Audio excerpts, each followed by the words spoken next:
Je n'ai pas bronché. Au moment où sa paume a touché mon visage, vive et sans complexe, je n'ai même pas cligné des yeux. J'ai laissé la douleur s'étendre, brûlante et furieuse, sur ma pommette et s'installer dans ma mâchoire comme si elle avait tout à fait le droit d'être là. La pièce était silencieuse, à l'exception du sifflement discret de la machine à expresso derrière elle. Elle s'est aussitôt remise à siroter son café. Je consultais son téléphone comme si de rien n'était. Denica Veil. Ma femme, l'Iris d'or de la marque de luxe Veil, la femme dont le nom achetait silence, sourire et place aux tables d'élite, m'avait frappé, et je suis resté assis là, le regard fixe, refusant de lui offrir le spectacle qu'elle désirait. Ni colère, ni peur, juste l'immobilité. Elle s'est adossée à son fauteuil de velours comme si elle posait pour une couverture de magazine. Tout autour d'elle était soigné. Le miroir antique au-dessus de la cheminée en marbre, les roses blanches assorties aux bordures de sa robe de chambre en soie, la douce musique du piano qui sortait des enceintes dissimulées. C'était son royaume, et là-dedans, je n'étais qu'un accessoire qu'elle en avait assez de porter. Mes parents entrèrent quelques instants plus tard. Le timing n'était jamais leur fort. Le regard de mon père s'attarda une seconde sur la marque violacée qui se creusait sous mon œil gauche, la peau rouge étendue. Il ouvrit la bouche comme pour dire quelque chose, puis la referma. Le regard de ma mère se plissa, puis se baissa. Elle soupira comme si ma douleur était une vérité dérangeante qu'il valait mieux ignorer. « Tu es le mari qui a abandonné ses études », murmura mon père tandis qu'il passait sans me regarder. Ne réagis pas, et comme ça, ils continuèrent leur chemin. Sans fureur, sans question, sans indignation, juste de la résignation. Comme s'ils avaient déjà accepté que j'étais le problème. Comme si ma honte était gravée dans mon nom dès la signature du certificat de mariage. Denica pencha la tête. Ce sourire narquois s'étirait sur son visage comme un ruban trop tendu. « Quelle petite famille polie tu as » murmura-t-elle en faisant tournoyer sa cuillère sur le bord de sa tasse avant de la reposer avec un léger cliquetis. « Personne ne te sauvera, tu sais. » Ni eux, ni personne. Je n'ai pas répondu. Je n'en avais pas besoin, car quelque part entre la douleur et le silence, quelque chose en moi a cessé de demander à être sauvé. Je me levai lentement, ignorant la sensation de lourdeur de mes jambes. La pièce semblait plus froide maintenant. Ou peut-être était-ce simplement la clarté qui s'installait. Je la dépassai, le fauteuil en velours, la subtile trace de son parfum qui flottait toujours dans l'air comme un sentiment de droit acquis. Mes doigts effleurèrent le bord du comptoir en marbre en me dirigeant vers le miroir du couloir. Je fixai mon reflet, l'étudiai comme un inconnu. Mon œil était rouge, commençait à gonfler. Ma mâchoire était serrée, mais c'était mon expression qui me surprit le plus. Non pas la douleur, mais l'absence de peur. Je pensais que l'endurance me rendait forte. Je pensais que traverser le feu sans crier était synonyme de courage. Mais debout, à contempler mon visage meurtri sous une douce lumière encastrée, j'ai compris autre chose. La force, ce n'est pas le silence. Ce n'est pas avaler la douleur comme des pilules. C'est refuser d'être transformé par la cruauté d'autrui. C'est tracer une ligne sur le tapis de velours et défier le monde de la franchir. Derrière moi, le rire de Denica résonnait comme un carillon. Doux, creux, destiné à décorer l'air sans signification.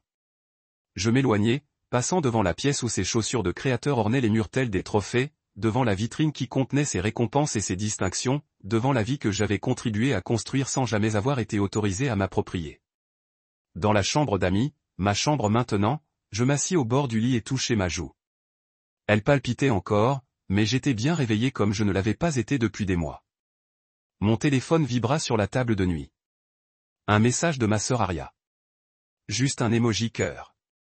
Elle ignorait ce qui s'était passé aujourd'hui, mais elle me connaissait. Elle me connaissait toujours. Je fixais cette petite icône lumineuse comme si c'était une bouée de sauvetage. Parce qu'Aria était la raison pour laquelle j'avais abandonné mes études. C'est à cause d'elle que j'avais travaillé de nuit, abandonné mes stages et raté ma remise de diplôme. Elle était mourante, puis guérie, puis rétablie. Et je ne la quittais jamais. Mais personne ne posait de questions à ce sujet.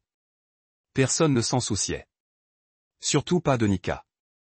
Son récit ne comprenait aucun sacrifice. Dans son monde, j'étais juste celui qui n'arrivait pas à finir ce qu'il avait commencé. Je me suis allongé et j'ai contemplé le plafond. Les moulures là-haut étaient faites sur mesure, bien sûr. Importées. Elle en faisait étalage à tous les invités qui visitaient la maison. de l'artisanat italien, se vantait-elle.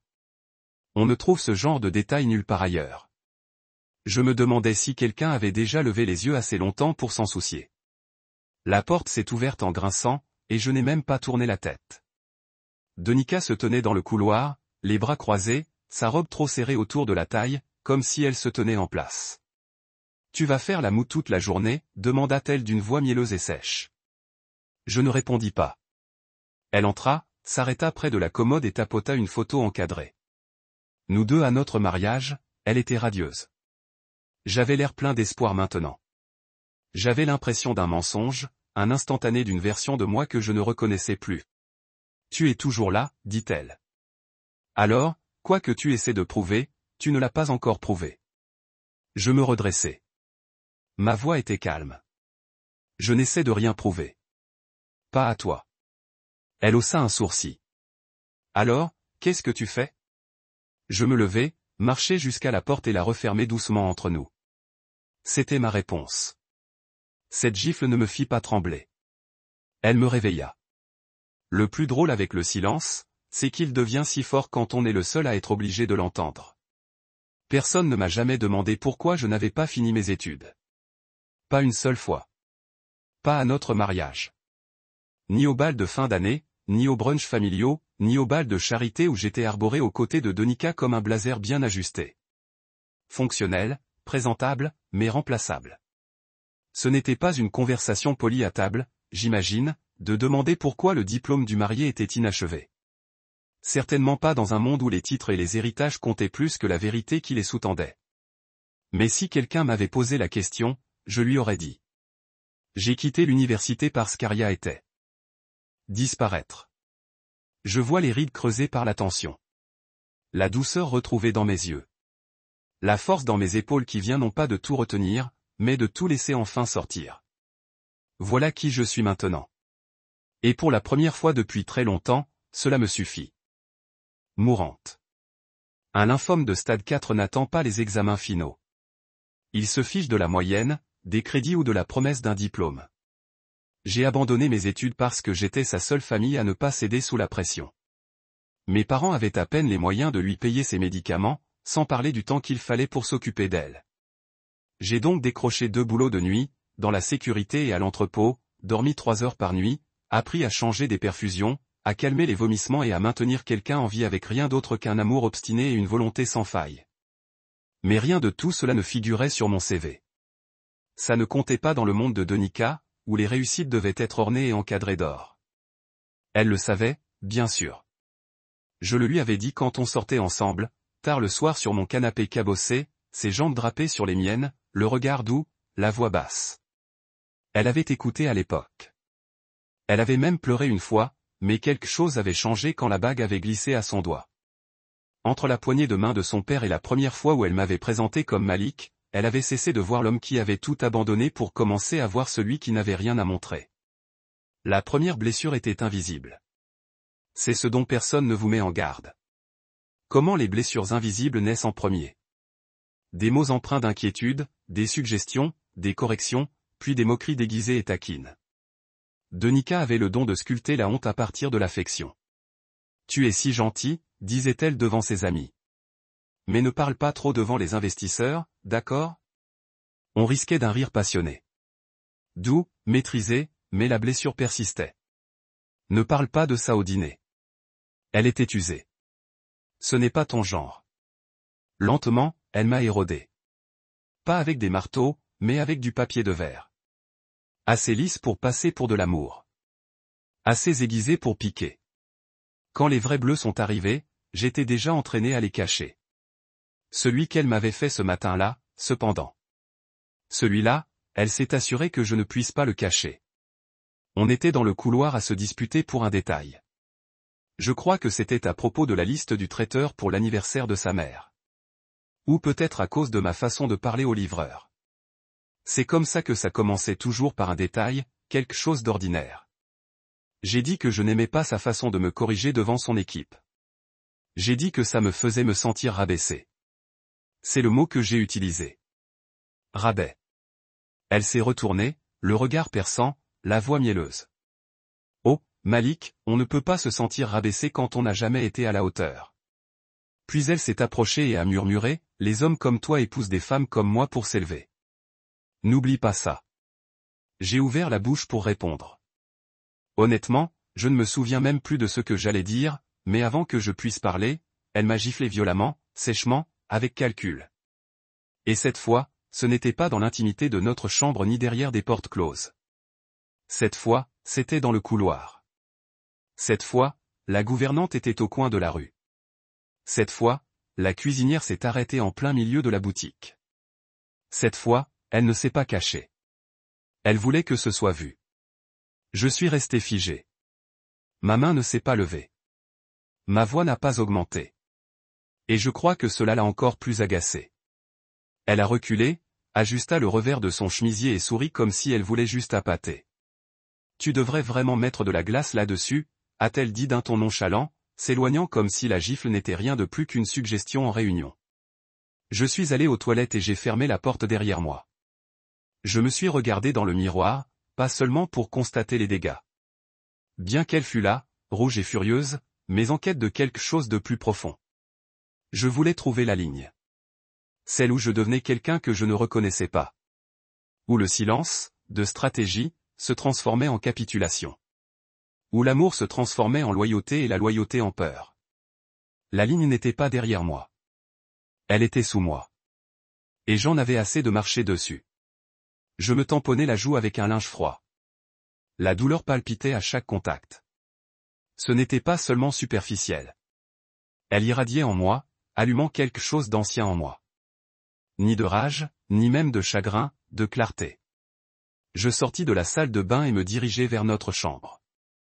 Son côté du placard était impeccable, coloré, assorti à la saison. Mon côté ressemblait à une valise d'invités emballée à la hâte. J'attrapai un sweat à capuche et l'enfilai sur ma tête, en partie pour me réchauffer, en partie pour cacher la marque. Non par honte, mais par stratégie. Qu'elle pense que j'étais toujours silencieux. Qu'elle croit que j'étais toujours cette version apprivoisée de moi-même qu'elle avait sculptée. Qu'elle me sous-estime encore un peu. Dans le tiroir de la chambre d'amis, j'ai ouvert un petit carnet noir que j'avais caché pendant 6 mois. Il y avait des noms, des dates, des photos, les fois où elle avait crié sur les serveurs, les noms des employés de maison qui avaient démissionné en silence. Un chauffeur m'a même envoyé un message l'année dernière. Je prie pour que vous soyez libre, monsieur. Personne ne mérite ce qu'elle vous fait. Je n'ai jamais répondu, mais j'ai fait une capture d'écran. Je l'ai sauvegardé. Tout comptait désormais. Donika avait peut-être bâti un empire grâce au luxe soigné, mais moi aussi, j'avais bâti quelque chose. Pas pour me venger, pour la liberté. Plus tard ce soir-là, au dîner avec ses parents, elle a éclaté de rire à une blague de sa mère et a tendu la main sous la table. Je ne me suis pas écarté. J'ai laissé ses doigts effleurer les miens. Elle portait son masque habituel, charmant, radieux, parfait. Mais cette fois, j'ai regardé plus profondément. J'ai vu les bords s'effriter. J'ai vu que son rire n'atteignait pas tout à fait ses yeux. Elle ne cachait pas seulement ce qu'elle faisait. Elle cachait qui elle était en train de devenir. Elle avait le sourire de quelqu'un qui sait que son reflet se fissure. Et j'avais le calme de quelqu'un qui n'a plus besoin d'expliquer pourquoi. Mon père a dit un jour, sois reconnaissant qu'une femme comme elle t'ait choisi. Il l'a dit le soir de nos fiançailles, un verre à la main, la voix chargée d'une fierté qui n'avait rien à voir avec moi. Il ne me regardait pas en disant cela. Ses yeux étaient rivés sur Léonard Val, le père de Donika, qui riait de l'autre côté du patio avec d'autres hommes en costume monogrammé et à l'ego hérité. Pour lui, ce soir-là n'était pas une question de bonheur. Il était question de proximité avec le pouvoir, la vieille fortune, la pertinence. Mon père n'a pas trinqué à l'amour. Il a trinqué à l'accès. Et ma mère, elle, a souri avec un pincement au cœur toute la soirée. Je scrutais la foule comme si elle craignait qu'on lui demande ce que j'apportais. Ni un diplôme, ni une entreprise, juste un parcours de sacrifice dont personne ne se souciait. Reconnaissante. Ce mot est resté comme un chewing-gum dans ma vie.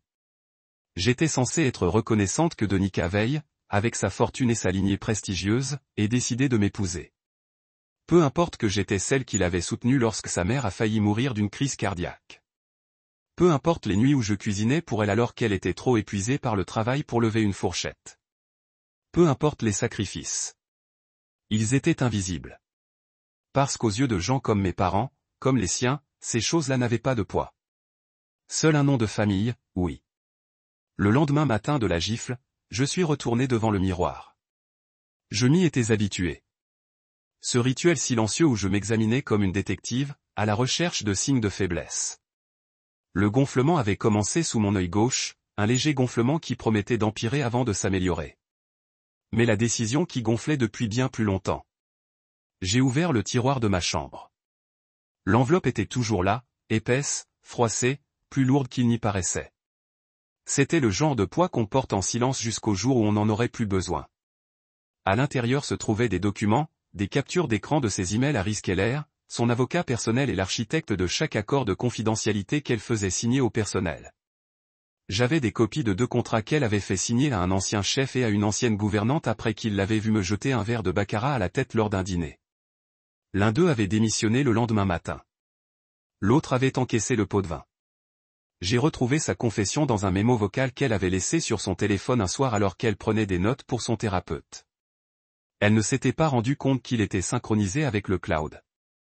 Je l'ai encore frappé aujourd'hui, a-t-elle dit, la voix fatiguée mais dénuée de tout remords. Et il n'a même pas élevé la voix. Il m'a juste regardé. Pourquoi est-ce que ça me fait plus peur que s'il avait crié? Cet extrait audio était désormais sur 3 appareils différents. Je me l'étais envoyé à moi-même, à une adresse email jetable et à une clé USB stockée dans l'appartement d'Aer. Je n'étais pas stupide.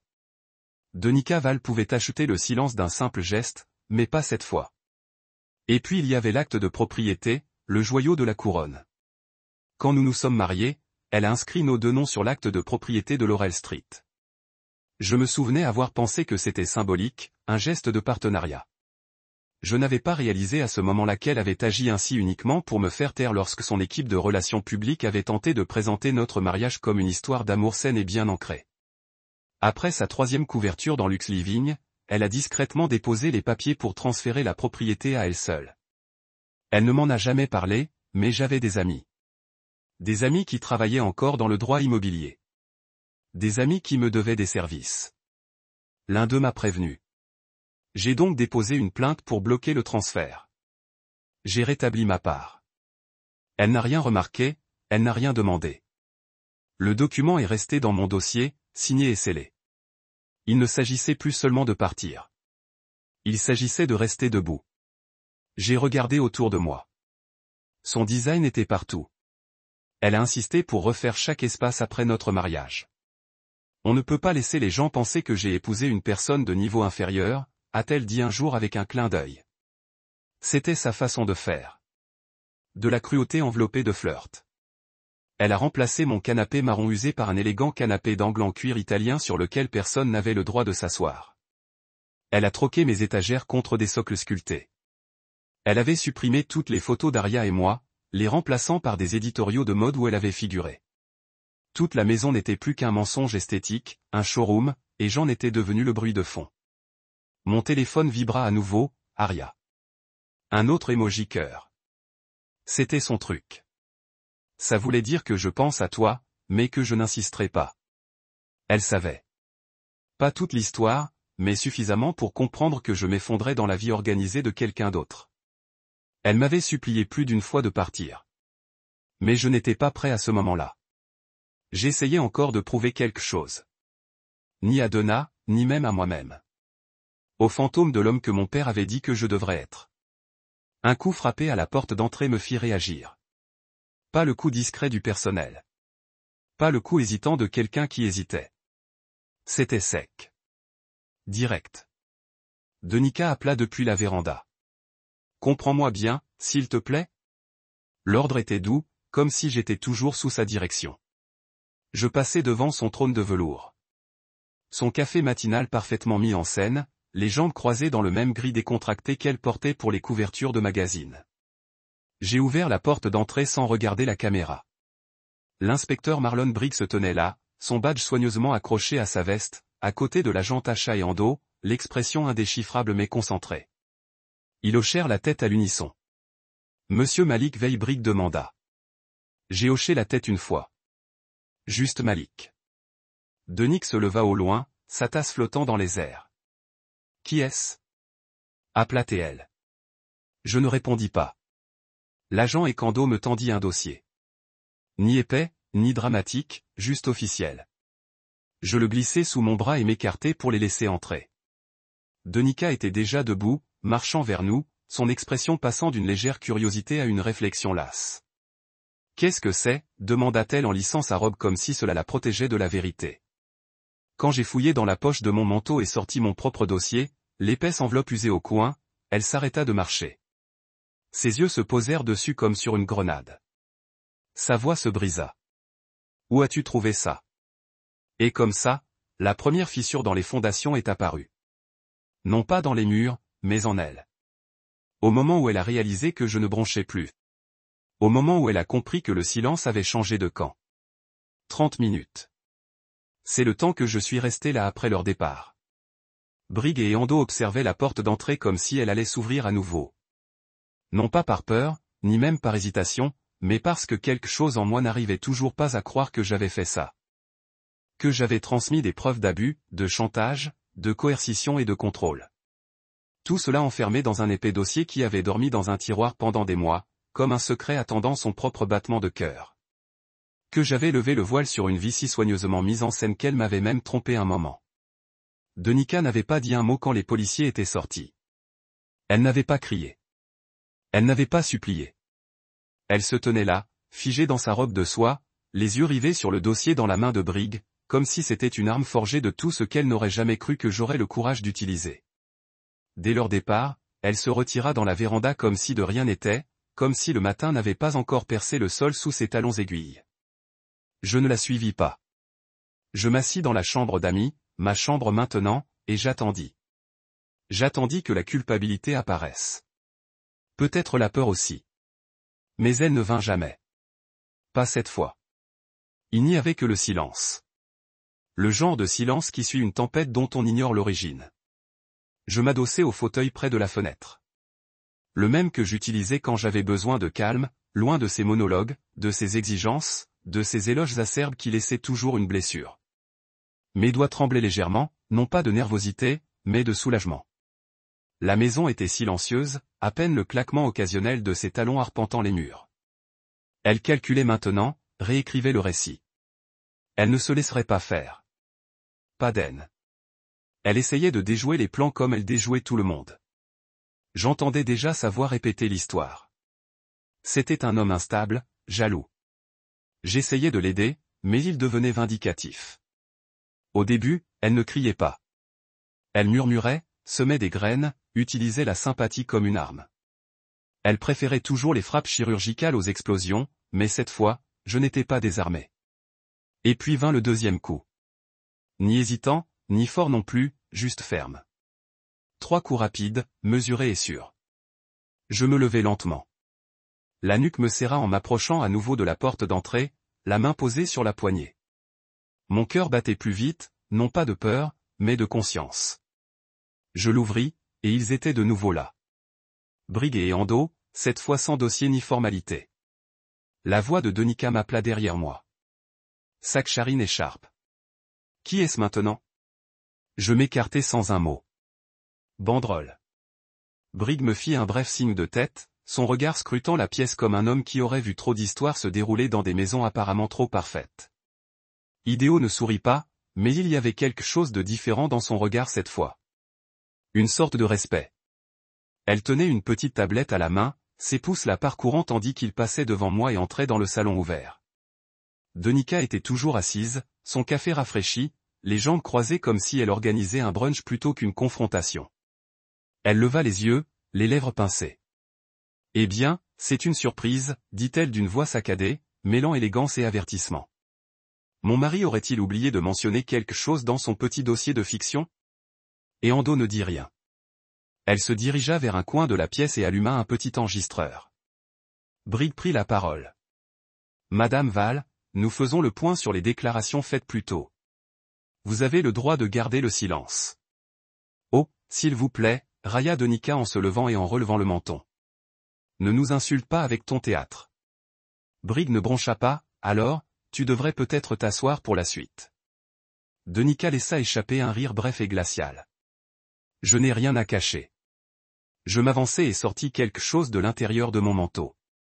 Une seconde enveloppe, plus fine que la première, mais plus lourde par conséquent. Je la tendis à Eando, qui l'ouvrit avec précaution, son regard se perdant dans les photos qu'elle contenait, des impressions de documents, des captures d'écran, des entrées d'agenda enregistrées, le tout lié à des accords secrets qu'elle avait elle-même rédigés. Certains signés, d'autres falsifiés. La bouche de Den s'ouvrit, puis se referma. Puis je sortis le dernier objet, la clé USB. Je la tendis à Brig, qui hocha la tête et la glissa sur le côté de la tablette. Le son était faible au début, mais sa voix était aiguë. Je l'ai encore frappé aujourd'hui, et il n'a même pas élevé la voix. Pourquoi est-ce que ça me fait plus peur que s'il avait crié? La pièce se tut. La main de Denika trembla et, l'espace d'un instant, son expression se fissura, juste assez pour distinguer l'humain sous le masque. Puis ses genoux cédèrent. Elle se laissa tomber et se rattrapa sur l'accoudoir du fauteuil. Son café se renversa, un liquide sombre imbibant le tapis blanc sous elle. « Où as-tu trouvé ça » murmura-t-elle. Personne ne répondit. Parce que le silence disait « assez ». Sa respiration était haletante, ses doigts tremblants tandis qu'elle tentait d'attraper son téléphone sur la table.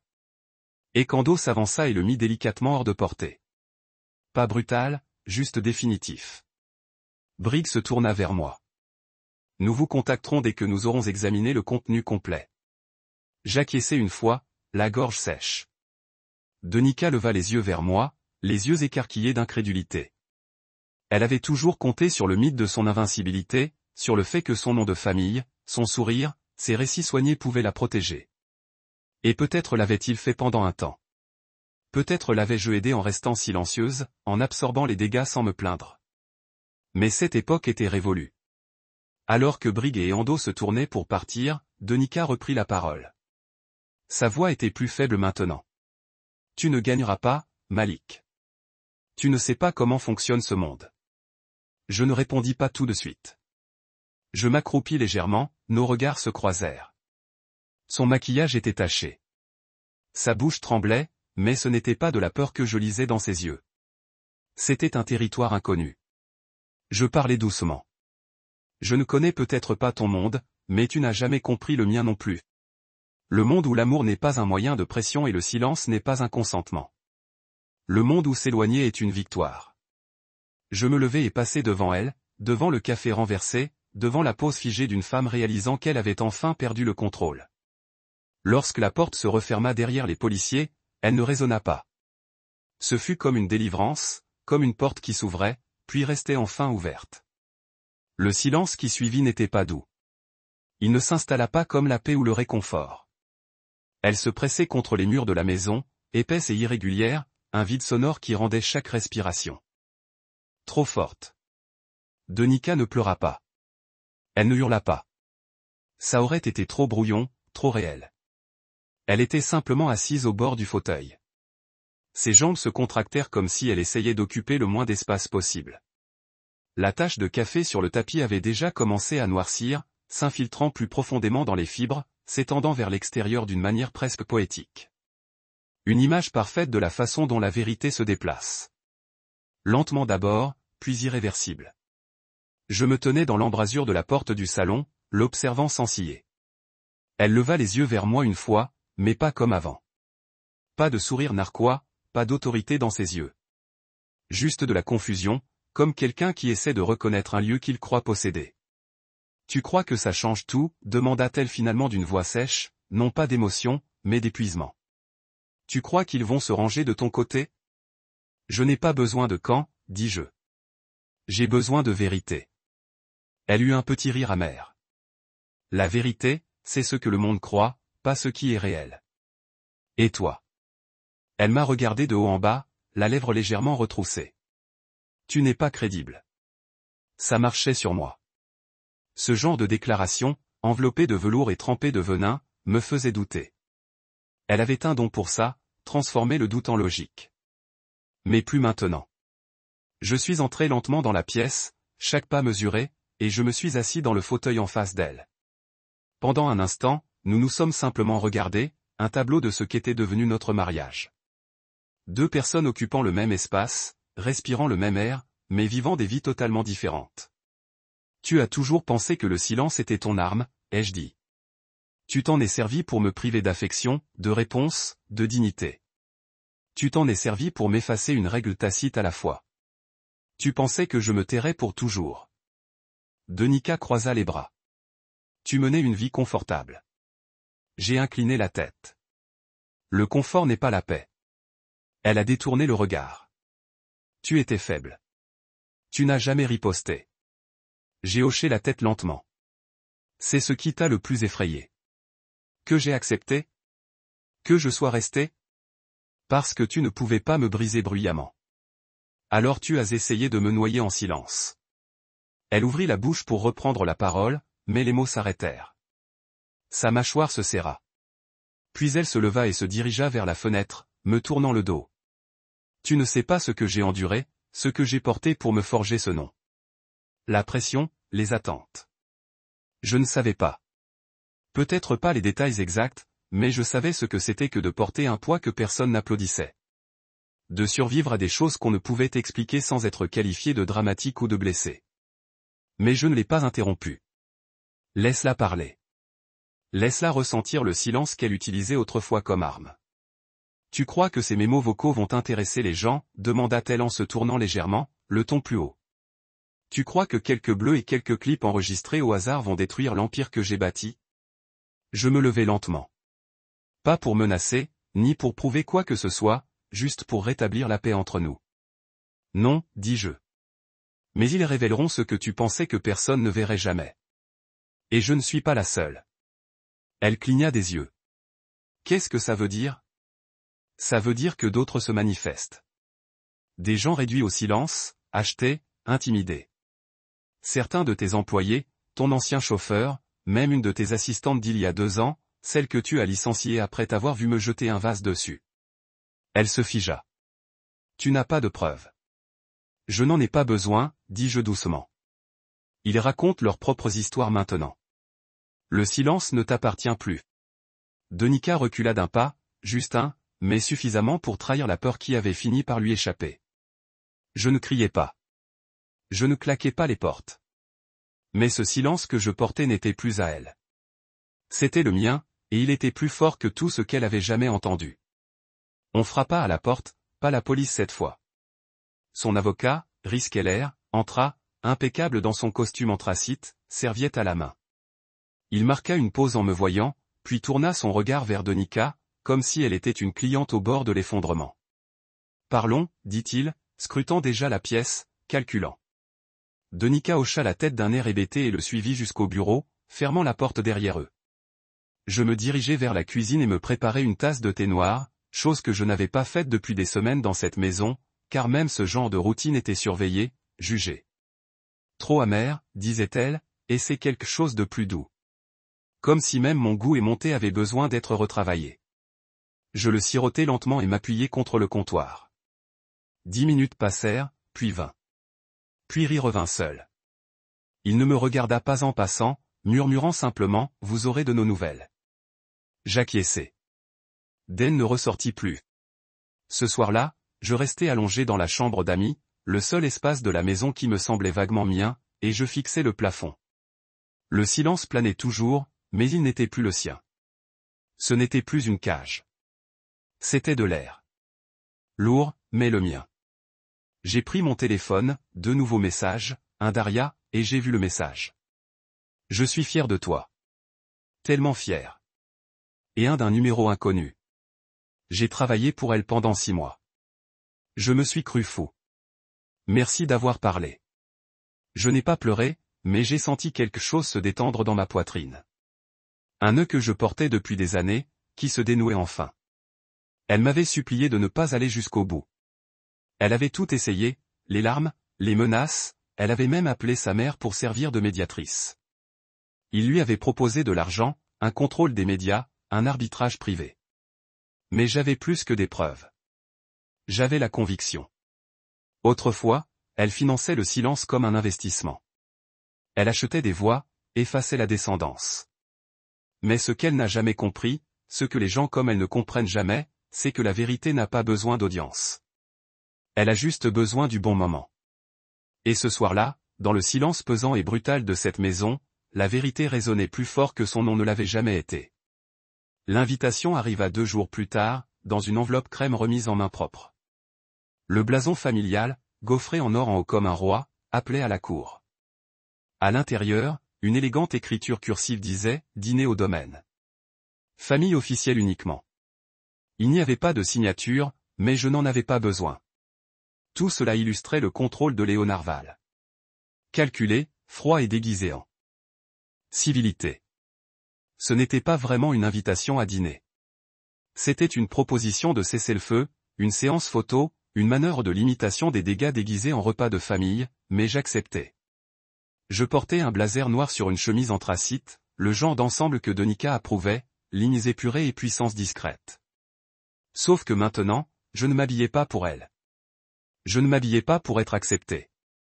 Je m'habillais pour la vérité, ma vérité. Et je la portais avec moi, soigneusement glissée dans une enveloppe noire plate, plus fine que celle que j'avais donnée à la police. Plus nette. À mon arrivée au domaine, la valet prit mes clés sans un mot. Pas de bienvenue, monsieur Veil. Pas de sourire. Juste ce regard légèrement nerveux, comme s'il se demandait si j'étais toujours de la bergerie ou un fantôme revenant hanter le manoir. Je franchis la porte d'entrée sans avoir besoin d'indication. J'avais vécu ici, après tout. Je connaissais chaque carreau de marbre, chaque cadre doré, chaque lustre conçu pour rendre les pauvres encore plus pauvres. La salle à manger était déjà pleine quand j'entrai. Léonard en tête, bien sûr, flanqué d'Adrien, la mère de Donika, et de 2 de ses oncles. Donika était assise à droite, l'air calme dans sa robe cramoisie et ses boucles d'oreilles en or qui s'accordaient à son air froid. En me voyant, elle cligna des yeux. Pas de sourire, pas de salut, juste cette expression crispée qu'elle arborait quand quelque chose lui échappait des mains. Léonard ouvrit grand les bras comme un présentateur d'émission culinaire. Malik, content que tu aies pu venir. Asseyons-nous. Il ne me serra pas la main. C'était révélateur. Je pris place à l'autre bout, posant l'enveloppe à côté de mon verre de vin sans un mot. Le dîner commença comme prévu. Bisque de homard, salade de betterave au fromage de chèvre, médaillon de steak sur un lit de purée à l'ail. Chaque bouchée était chargée de tension. Adrienne parla de l'ouverture d'un nouveau spa à Aspen. Un oncle évoqua les ratés de la chaîne d'approvisionnement dans l'un de leurs secteurs de vente au détail. Donika, elle, sirotait son vin comme dans un clip vidéo, détaché et impeccable. Personne ne reconnut le scandale. Personne ne me demanda comment j'allais.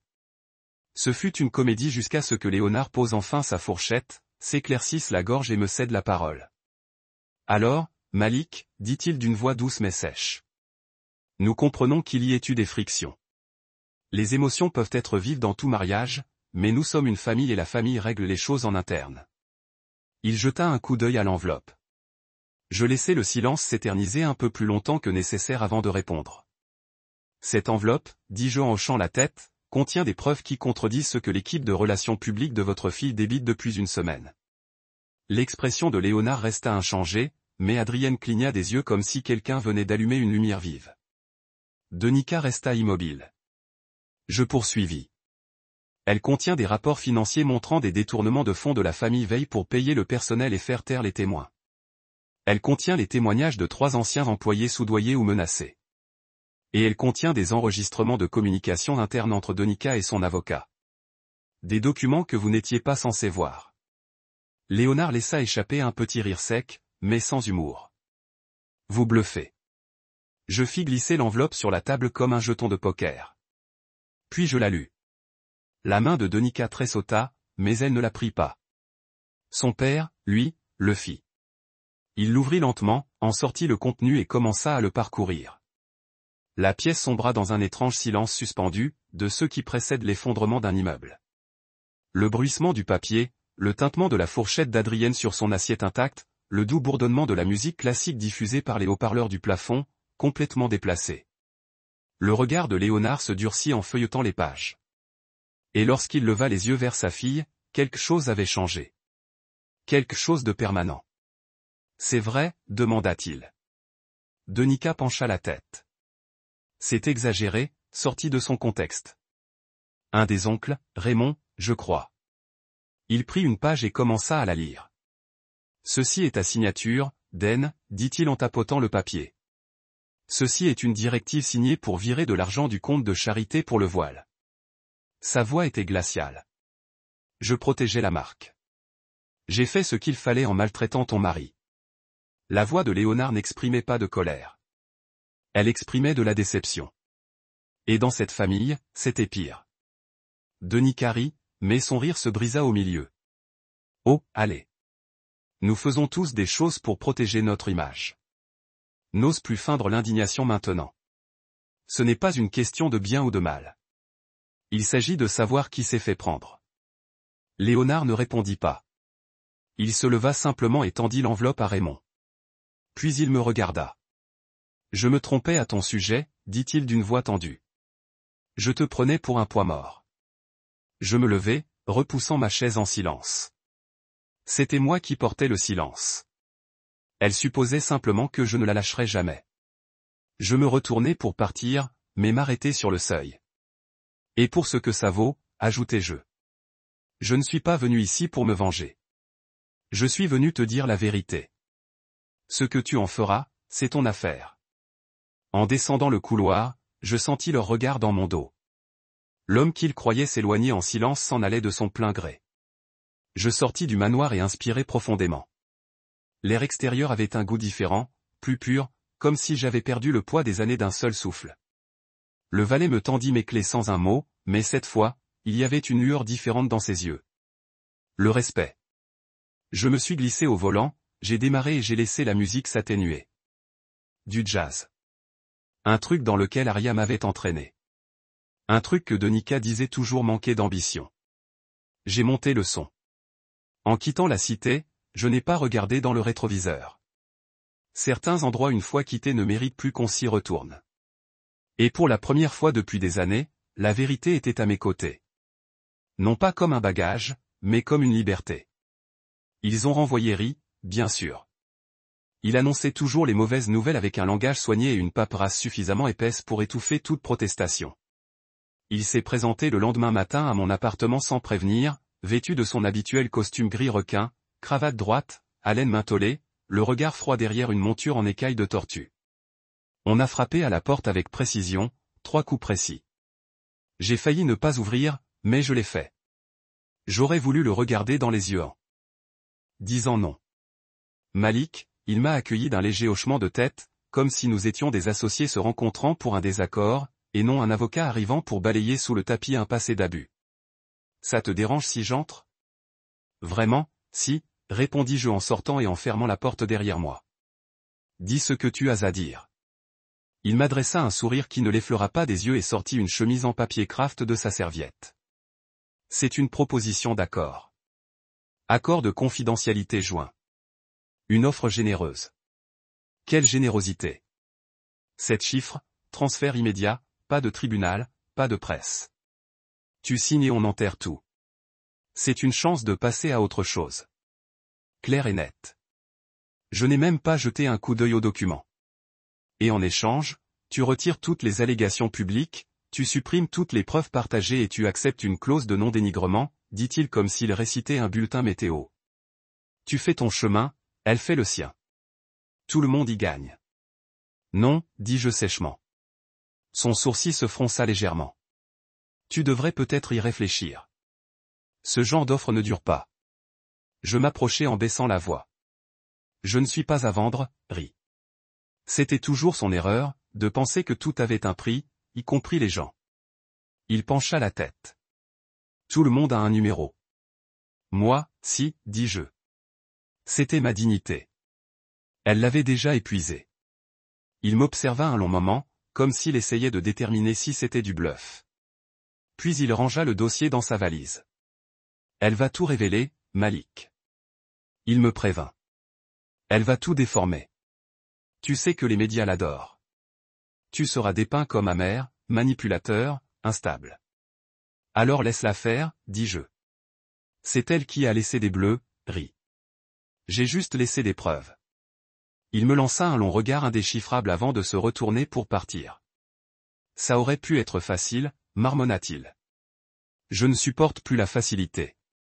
Lorsqu'il partit, je restai quelques secondes dans le couloir, attendant que l'instant se calme. Je ne me sentais pas victorieuse.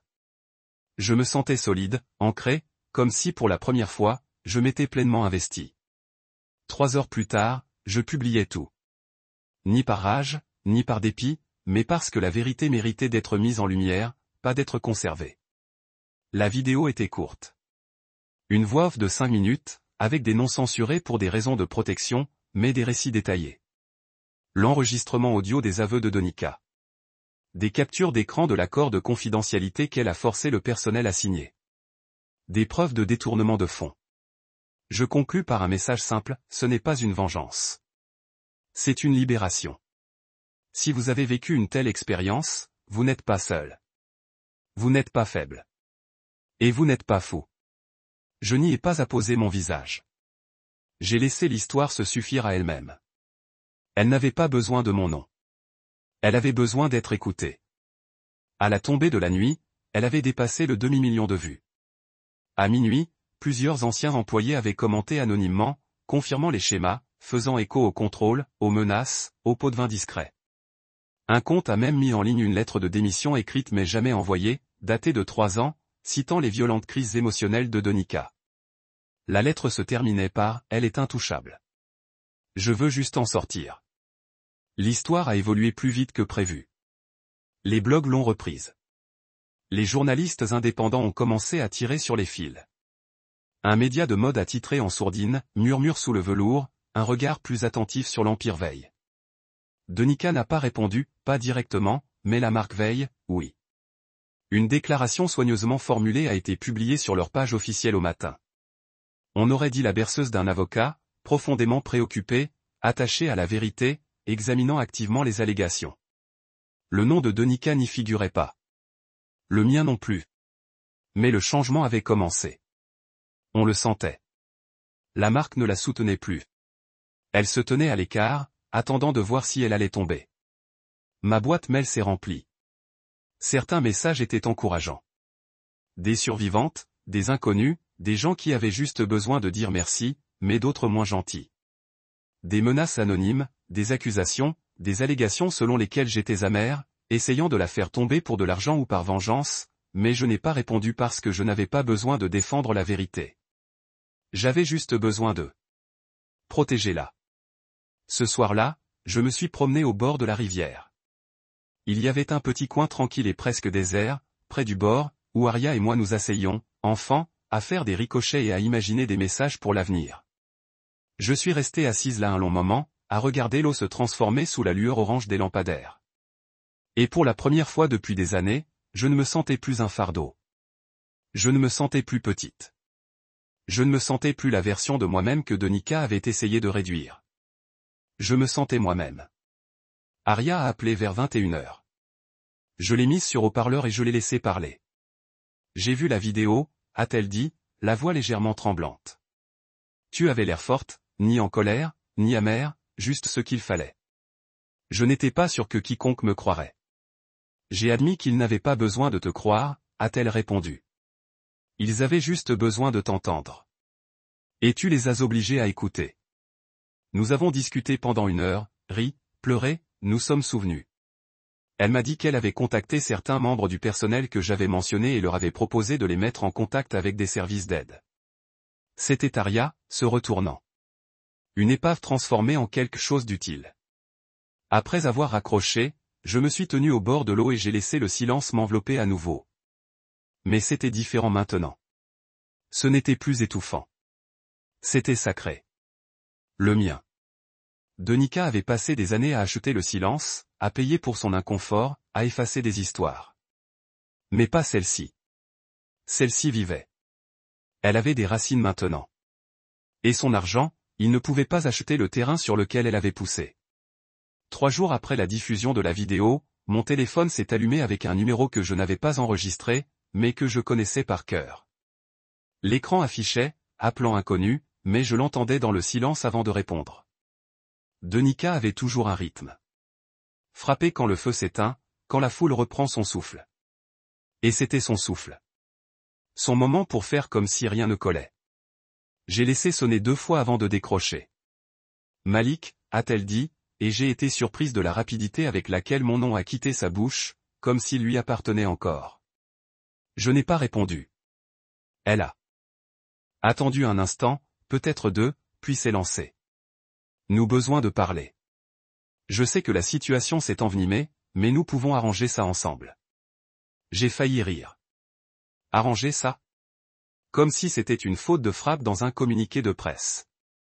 Comme tous les bleus, le gaslighting, le silence du personnel, le détournement de fonds, comme si ce n'était qu'un pépin de communication qu'elle pourrait régler avec le bon éclairage et une excuse.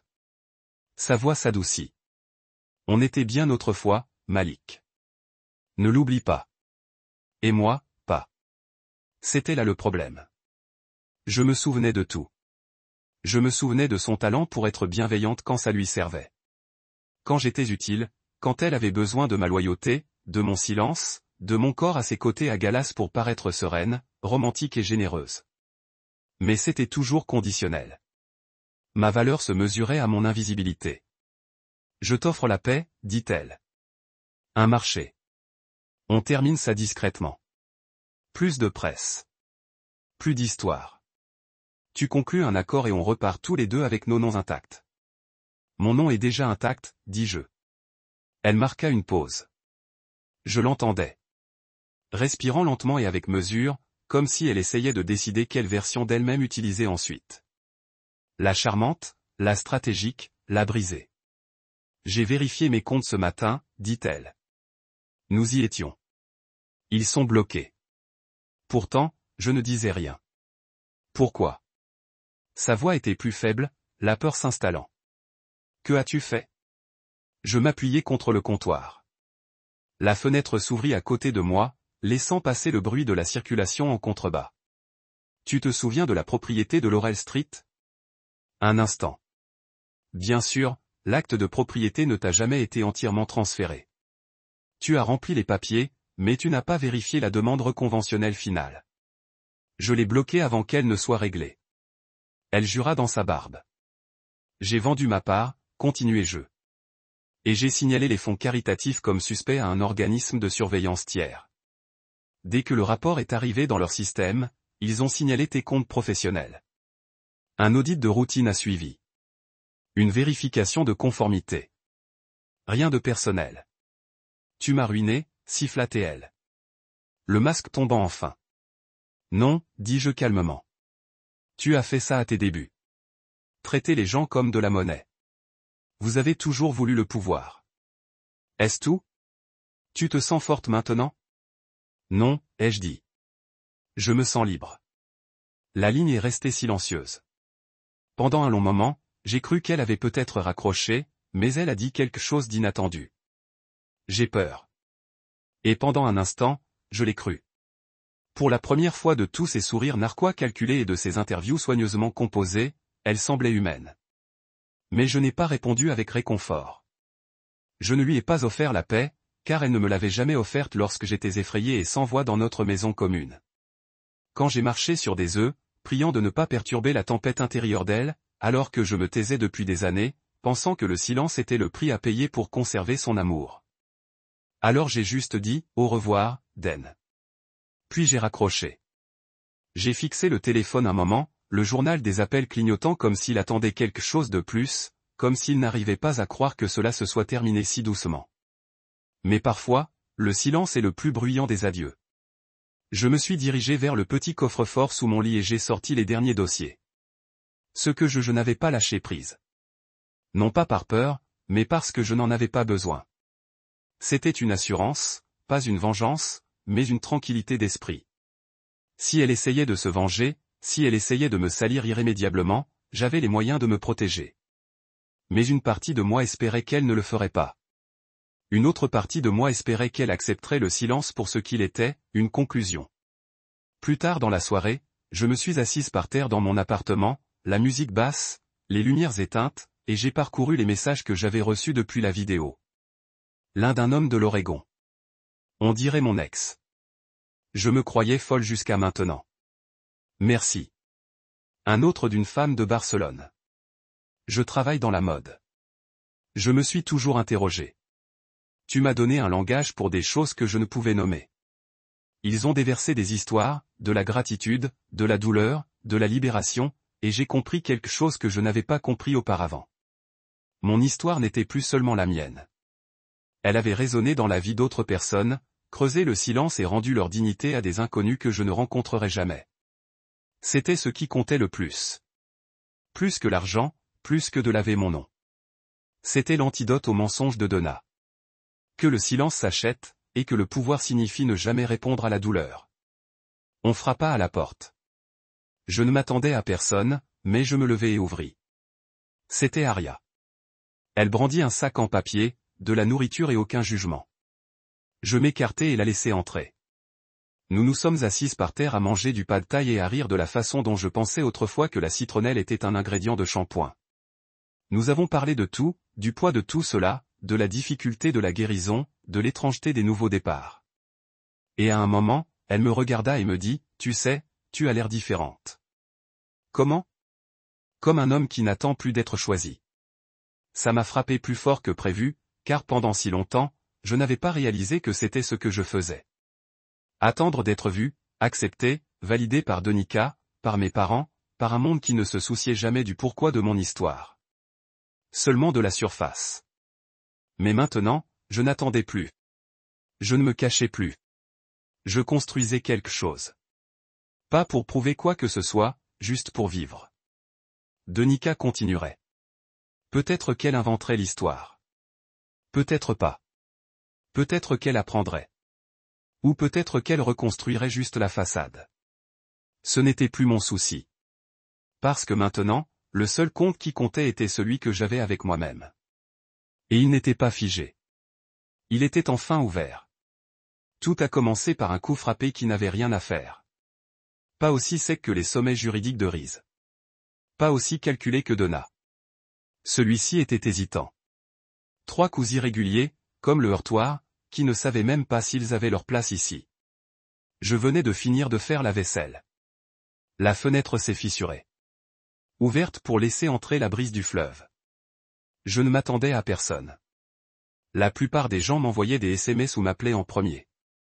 Maintenant, après la révélation de l'affaire, mon monde se réduisait à ceux qui se souciaient de prendre de mes nouvelles et à ceux qui voulaient m'utiliser pour leur propre récit. J'avais filtré l'échelle, mais ce coup frappé ne convenait à aucun des deux groupes. J'ai ouvert la porte. Mon père se tenait là.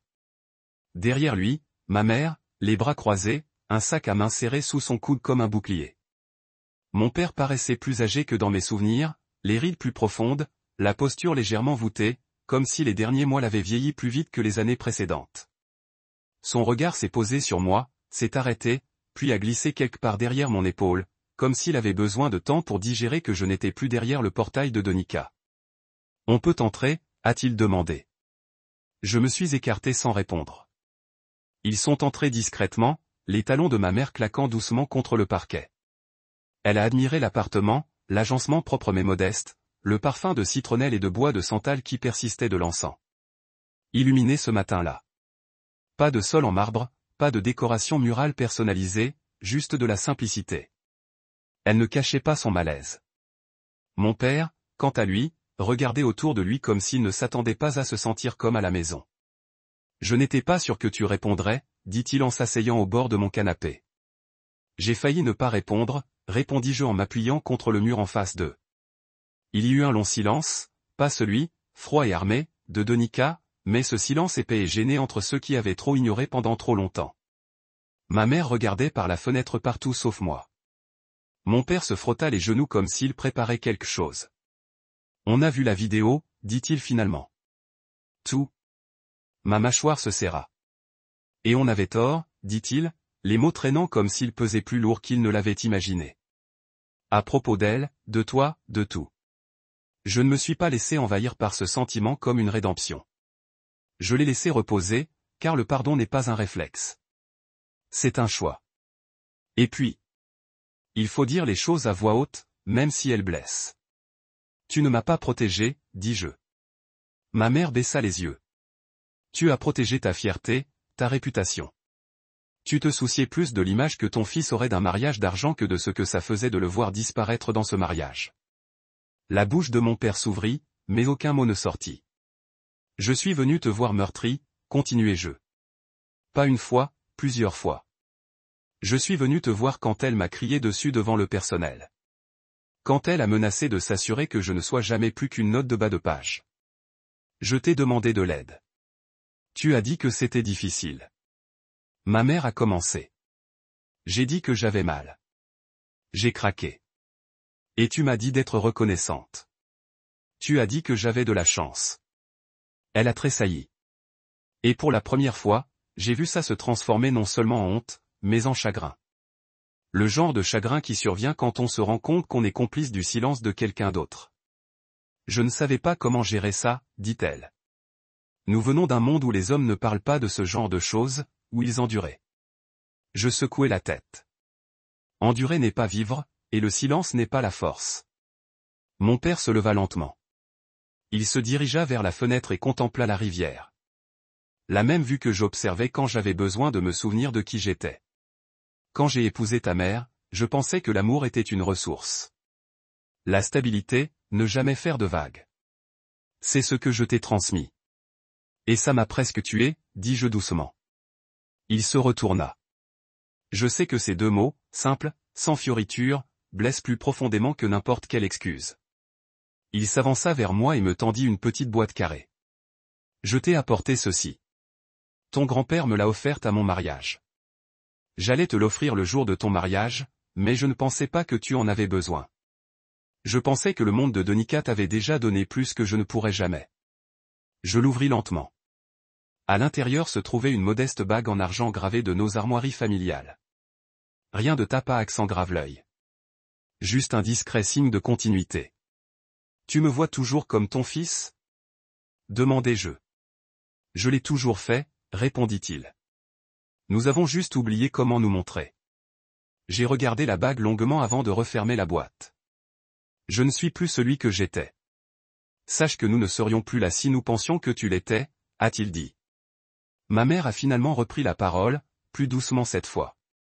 Tu te souviens quand tu avais 12 ans et que tu es tombé de vélo dans les escaliers de Ridgey ? Tu es rentré à la maison écorché, en sang, en pleurs. Je me suis précipité pour te nettoyer, mais tu m'as dit de ne pas appeler papa. Tu as dit qu'il me dirait juste de marcher. Je me souviens, ai-je dit. Elle a fouillé dans son sac à main et en a sorti une enveloppe. J'ai gardé cette lettre que tu as écrite après ça. Tu ne la lui as jamais donnée. Tu l'as glissée dans ta bibliothèque. Je l'ai retrouvée des années plus tard, lors de notre déménagement. J'ai pris l'enveloppe, déplié le papier lentement. Mon écriture, penchée, brouillonne, pleine d'émotion. Je veux juste que papa me voie. Pas le garçon qui pleure, pas celui qui tombe, mais moi. Je n'ai pas besoin qu'il répare tout. J'ai juste besoin qu'il vienne. Ma gorge s'est serrée. Je pense nous vous avons déçus bien avant Donika. Elle a dit qu'il n'y avait pas eu de réconciliation spectaculaire après ça. Pas de câlin collectif, juste du silence, de la franchise. Et dans ce silence, quelque chose a basculé. Je les ai vus comme des personnes, pas seulement des parents, mais des individus façonnés par la peur, le silence et leurs propres histoires non résolues. Et peut-être, juste peut-être, étions-nous enfin en train d'écrire une nouvelle. Je leur ai servi du thé à tous les deux. Nous nous sommes assis à la table de la cuisine, le bourdonnement du réfrigérateur étant le seul bruit pendant un moment. Et maintenant ? A demandé mon père. Je ne sais pas, ai-je admis. Mais je sais où je ne retournerai pas, et ça suffit pour l'instant. Ils sont restés 1 heure. Nous avons parlé d'Aria, de notre enfance, et avons même ri une fois quand ma mère a essayé d'utiliser ma bouilloire électrique bon marché et a failli casser la poignée. Ce n'était pas parfait, mais c'était un début. Lorsqu'ils sont partis, mon père s'est arrêté sur le pas de la porte. Tu n'as pas à nous pardonner maintenant, mais j'espère qu'un jour tu nous laisseras regagner notre place. J'ai hoché la tête. C'est juste. Ils sont partis main dans la main, à petits pas hésitants, mais ensemble. Je suis resté sur le seuil un moment encore, à les observer jusqu'à ce qu'ils atteignent la rue. Puis je suis retourné à l'intérieur. Je n'étais plus l'homme qu'ils avaient autrefois rejeté. Je n'étais plus la version silencieuse et timide de moi-même à laquelle Donika avait essayé de me réduire. Je n'étais plus le garçon attendant qu'on le choisisse. Je devenais quelqu'un qui possédait sa propre douleur, son propre pouvoir. Quelqu'un qui pouvait dire non et aimer quand même. Quelqu'un qui pouvait ouvrir la porte sans se perdre. Le silence dans mon appartement ne semblait plus vide. Il semblait mérité. Et quand j'ai regardé à l'intérieur plus tard dans la soirée, je me suis regardé dans le miroir sans sourciller. J'étais plus droite. Non pas parce qu'il s'excusait, ni même parce que le monde me croyait désormais, mais parce que je me croyais moi-même. Et c'était, plus que tout, le poids que j'avais attendu pour le déposer. Un mois plus tard, je me retrouvais devant la maison que j'avais autrefois appelée chez moi. Je n'étais pas là pour me venger, ni pour tourner la page, ni pour ces petits nœuds délicats que l'on essaie de nouer autour d'une fin. J'étais là parce que je me promenais dans le quartier. Pas de plan, pas de mise en scène, juste là. La vie a cette façon de revenir en arrière, vous offrant un aperçu discret de votre ancien moi à distance, juste pour voir ce que vous ferez. Les domaines du voile semblaient encore immaculés. Les sculptés avec une perfection surnaturelle. L'allée pavée était impeccablement propre. Même le portail en laiton brillait comme poli par l'ambition. Mais il semblait différent maintenant, creux, comme si quelqu'un avait ôté l'âme de ce lieu pour n'y laisser qu'une salle d'exposition. Debout de l'autre côté de la rue, les mains dans les poches, je regardais sans ressentir. Beaucoup. Cela m'a surprise. Je m'attendais à une douleur, un pincement au cœur, peut-être même à de la rage. Mais ce que j'ai ressenti était plus vide que tout cela, comme regarder la photo de quelqu'un qu'on connaissait mais qui ne nous manque plus. Puis je l'ai vu. Il se tenait près du portail, jeune, svelte, probablement la trentaine. Costume frais, bien ajusté. J'étais un peu trop impatiente, trop brillante. Il tenait une bouteille de champagne à la main, levant les yeux vers le manoir comme s'il contenait des promesses dont il n'avait pas encore appris à avoir peur. Le portail s'est ouvert et Den est sortie. Elle était exactement la même, impeccable, soignée, comme si les mois ne l'avaient pas touchée. Mais je savais qu'il n'y avait pas de quoi se laisser emporter. On ne perd pas autant le contrôle et on en ressort indemne, même si les cicatrices sont invisibles. Elle lui a souri, parfaitement préparée, et a posé sa main sur son bras tandis qu'il se dirigeait vers l'entrée. Je n'ai pas bougé. Je n'ai pas crié. J'ai juste regardé et je n'ai pensé qu'à ça, j'espère qu'il a un plan, parce que le charme. Ce n'est pas la sécurité.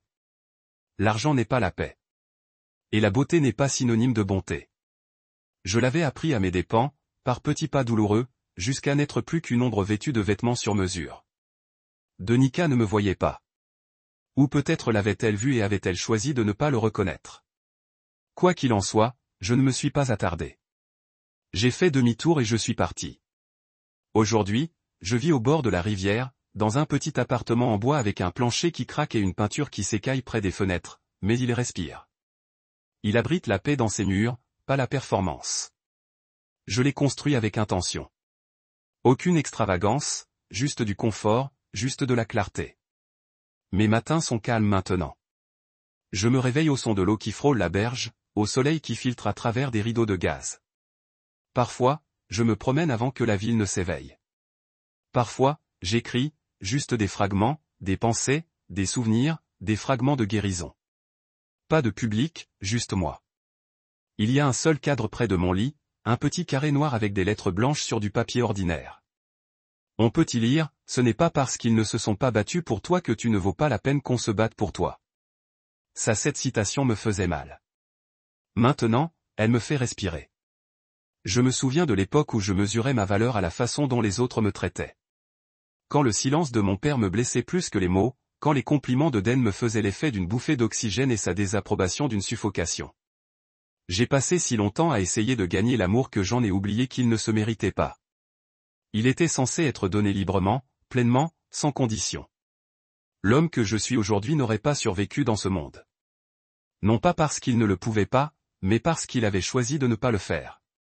Le miroir au-dessus de ma commode est fissuré dans un coin. Il est arrivé comme ça. Je l'ai laissé. Non pas parce que je ne pouvais pas le remplacer, mais parce que j'aime ce rappel. Cette imperfection ne signifie pas brisé. Cette détérioration ne signifie pas inutile. Qu'on peut refléter la lumière même avec un défaut. La plupart du temps, je me sens plus léger. Ni léger, ni invincible, juste plus léger. Le genre de lumière qui vient après une longue tempête. Quand l'air est clair et chargé de possibilités, Aria me rend souvent visite. Elle apporte des livres, des bougies et des recettes. Elle a trouvé ça en ligne, mais refuse de suivre. On rit davantage maintenant. Un vrai rire, celui qui vient d'un endroit où la honte n'a pas touché. Elle m'a dit un jour, tu n'as pas juste survécu à elle. Tu t'es souvenu de toi à travers elle. Ça m'est resté. Je ne me suis pas contenté de quitter Donika. Je suis revenu à moi-même un jour après l'autre, une respiration après l'autre, une décision après l'autre.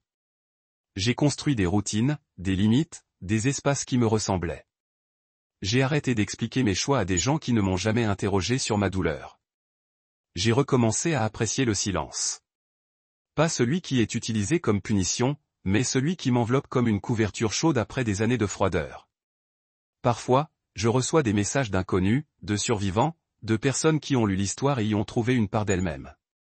Je réponds quand je peux, non pas pour revivre la douleur, mais pour leur rappeler que la liberté est possible, que la sortie n'a pas besoin d'être bruyante. Elle doit juste être réelle. Je ne cherche plus à tourner la page. Je n'ai pas besoin que Den s'excuse, ni que le monde valide ce que j'ai enduré. J'ai vu qui j'étais sans leur approbation. Et j'aime cet homme. Il est posé. Il est discret, mais pas petit. Il est marqué, mais pas ruiné. Il n'a pas peur de son propre reflet. Alors, quand je passe devant un miroir maintenant, je ne regarde pas pour vérifier si je suis présentable, ni pour voir si j'ai bien caché ma douleur. Je le regarde parce que je veux le voir. L'homme qui refusait de